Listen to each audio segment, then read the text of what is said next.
was doing this, I also wanted to collect the cards. And that's what's in this binder here. Is a collection of some of the Pokemon cards that I have. So I actually got this binder from buying a bulk amount of Pokemon cards on Marketplace, and the guy that I bought them from was on house arrest. So looking back, it probably wasn't my smartest decision to go pick them up by myself, but I did.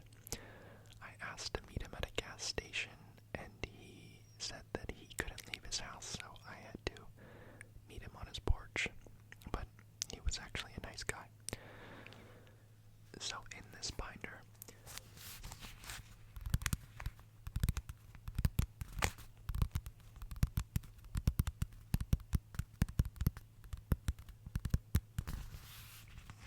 I have the Pokemon that I collected. I chose to just collect one type of Pokemon because there's one type of Pokemon, but a lot of different cards for that Pokemon because they get released in sets. So they started releasing sets in 1995, I believe, and they still release sets today. The Pokemon that I chose to collect was Dragonite and Dragonite's evolutions, which is Dragonair and Dratini. So let me show you those.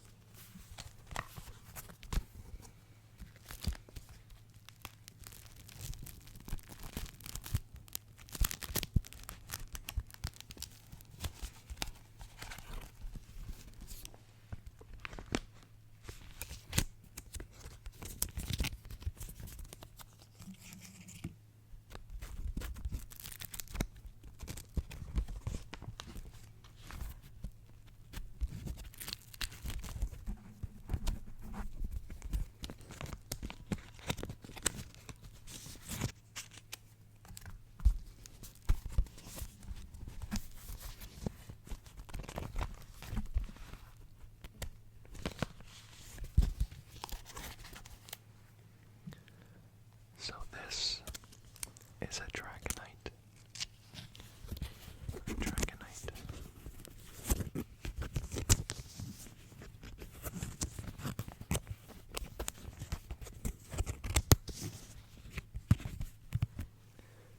This is what a Dragonite looks like. Can you see it? Can you see it?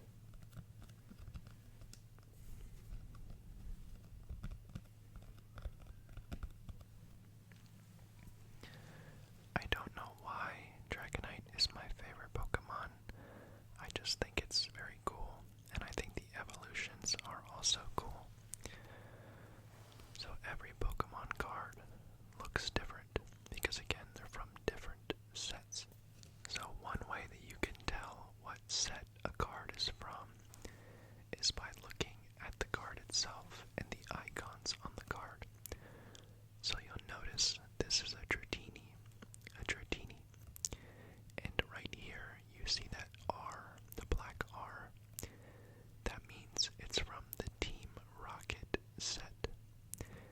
Now the cooler part about this card is that on this side there's a stamp, and it's a first edition stamp, which means this was part of the first release of this card. So a lot of Pokemon cards, especially the valuable ones, have a first edition stamp, and there are some other nuances that I'll talk about. But this is a Team Rocket first edition Dratini. Is it worth a lot of money? No, it's not. A sad thing for me is that a few years ago, when I was buying my car, I was a little nervous because I paid cash for the car, and I wanted to make sure that I had enough to buy it. So I ended up selling a lot of my Dragonites that were worth a little bit of money to help pay for the car. So if you know Pokemon at all, I had a Neo Destiny Light Dragonite, a holo,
show you what it looks like outside the penny sleeve.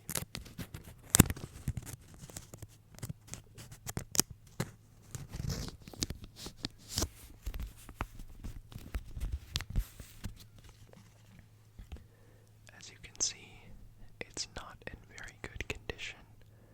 It has all sorts of scuffs and marks, and even I think a little stain here. But I keep it because I think it's cool. And the reason I think it's cool is because this is a shadowless Squirtle. A shadowless Squirtle. So I talked about the first edition stamp being a way to tell if the card was part of the first production.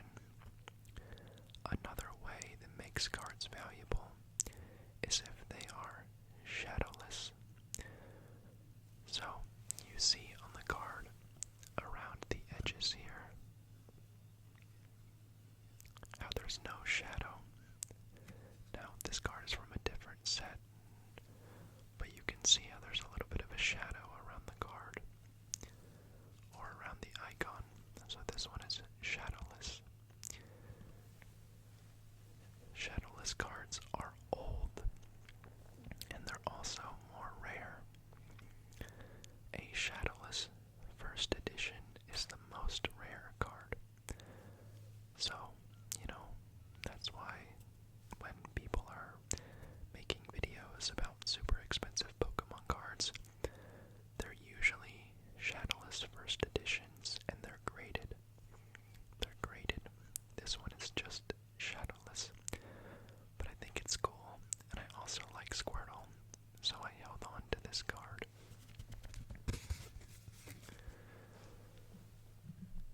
Some other interesting things about the cards is that at the bottom, you can't see it, but it shows you the date when it was released.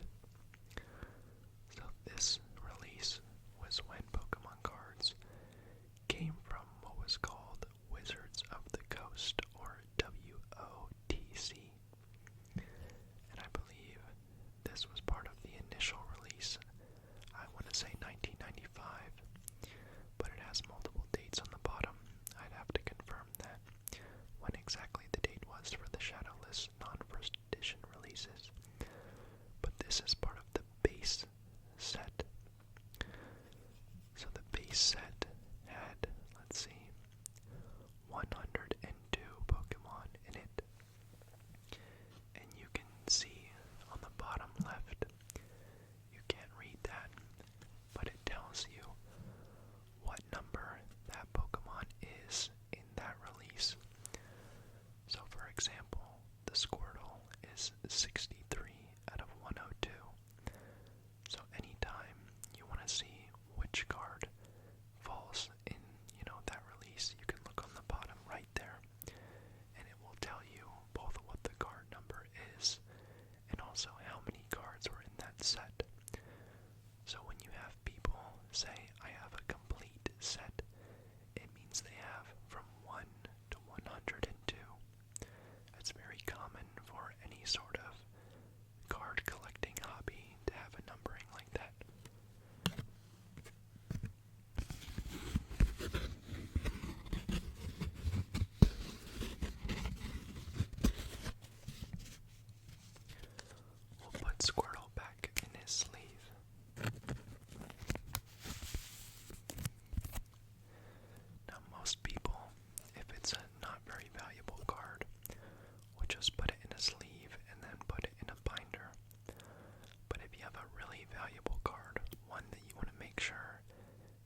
I still do sometimes is buy Pokemon packs from the store, but they can be really hard to find because there's a lot of people out there that will just buy up all the inventory from the stores and then sell them. They are also known as scalpers. Scalpers. I never did that, and frankly, I look down on scalpers. I totally understand buying a set and keeping it, for a while and then reselling it. But if you're just going to take all of the stock from the store, keep it to yourself and not allow anyone else to buy it, I think that's a little shady. But if I can find a set from the store or a pack, I sometimes will buy it. My girlfriend and I have this fun thing where at Christmas or on our birthdays or whatever, we'll buy each other Pokemon packs to open. She always gets way better pulls than I do. Maybe one day I'll do an ASMR video of pulling Pokemon cards. In the new sets of Pokemon, going back to the concept of sets, the artwork has really changed, and some of them I think are cooler than others. Before, you might have like a holographic icon here or a holographic background. People also call them holos to signify that they were a little bit more rare, for example. But in the more modern sets, you have really complex and cool artwork like these guys. These ones are V's. V's. They're still not very valuable, maybe like $1 or something. But you have different types of artwork that signify the rarity of the card itself. So you have like rare, ultra rare, secret rare, different types of rarities. And frankly, this is not a good litmus test for that. But the cooler the card looks, it's probably worth more money. So these are V's. They're like the more common rares that you can get from the packs at the store. But most of the time, when you buy a pack, you just get commons. Commons. So I have a lot of commons.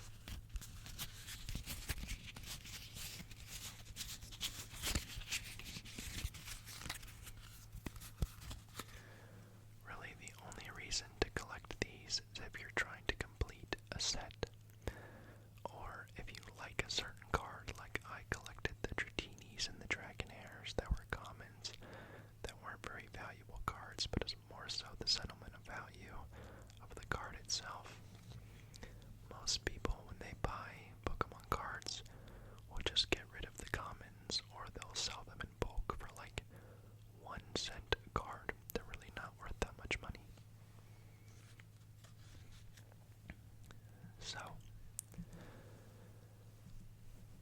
that is Pokemon cards. What did you learn? Well, you learned about whether a card was shadowless or not. You learned how to tell what set it was from. Now, not all sets are easy to tell. Not all of them have an icon, like this one doesn't have an icon. You also learned what year the card is from.